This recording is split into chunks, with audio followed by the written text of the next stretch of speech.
La chronique C'est bon pour la santé, c'est avec le docteur Serge Rafal. Bonjour Serge. Bonjour Ilana. Alors vous avez déjà abordé à plusieurs reprises dans cette chronique un symptôme fréquent, banal, mais souvent très gênant. C'est la constipation. Et vous souhaitiez Serge ce matin apporter quelques réflexions et conseils pratiques et revenir aussi sur plusieurs idées reçues. Tout à fait, Ilana, et pour deux raisons. D'abord parce qu'elle est extrêmement fréquente. Une personne sur 5, dont une femme sur 2, en souffre occasionnellement ou régulièrement.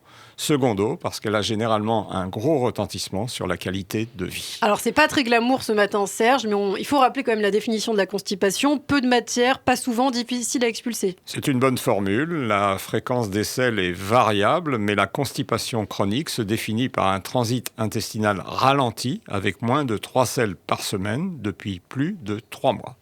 Les selles sont ici rares, peu abondantes, volontiers dures, difficiles à expulser, souvent accompagnées ou suivies d'un inconfort abdominal ou rectal, avec ballonnement, crampes, douleur ou sensation d'une évacuation incomplète.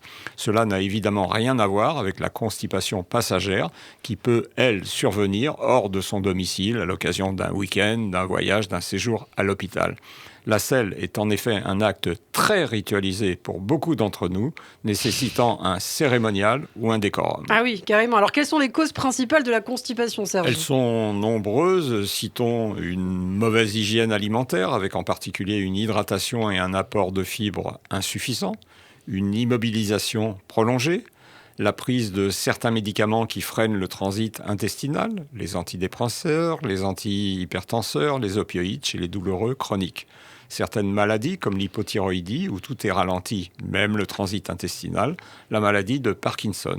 Certains événements de la vie des dames, la grossesse, la ménopause, et notons que certaines de ces causes peuvent s'associer et se potentialiser, aggravant ainsi ce symptôme gênant. Est-ce que l'activité physique a un effet sur le transit intestinal ? Justement, c'est une fausse idée reçue. Un lien entre l'activité physique et la fréquence des selles est battu en brèche par toutes les études. Il n'existe aucune corrélation entre les deux. Ce qui est vrai par contre, c'est qu'une constipation est souvent constatée chez les personnes alitées, ce qui est probablement à l'origine de la fausse déduction et de la vraie confusion.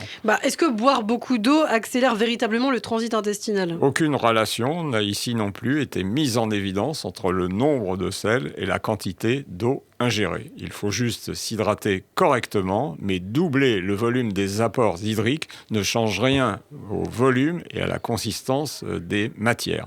Le choix de l'eau, par contre, peut intervenir.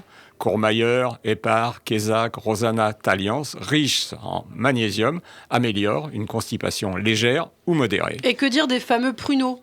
Écoutez, ils sont dans l'esprit du public synonymes de traitement de la constipation, ce qui est abusif. Ils ne sont en effet ni les plus riches en fibres, ni les plus efficaces. Le son de blé caracole en tête avec 40 grammes de fibres pour 100 grammes d'aliments, mais il n'est pas toujours parfaitement toléré, entraînant des ballonnements et de l'inconfort à ces doses-là. Les légumes secs non cuits, haricots secs, pois cassés et pois chiches, flageolets, apportent, eux, 25 grammes de fibres pour 100 grammes, la noix de coco, 24 grammes, la figue sèche, 18 grammes. Les pruneaux, quant à eux, c'est seulement 7 grammes de fibres pour 100 grammes, un fruit pesant environ 15 grammes. Et il est déconseillé d'en consommer plus de 5 par jour sous peine d'intolérance.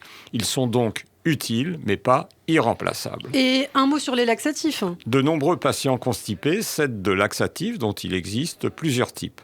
Certains qui ramollissent les selles en attirant de l'eau dans l'intestin et nécessitent donc de boire de l'eau, lactulose, macrogol. D'autres qui facilitent leur glissement, c'est l'huile de paraffine. D'autres encore qui augmentent la motricité intestinale, les plantes comme la bourdaine ou le séné, qui sont à éviter. Ceux qu'on administre par voie locale, par canule, par suppositoire, pour provoquer mécaniquement l'évacuation.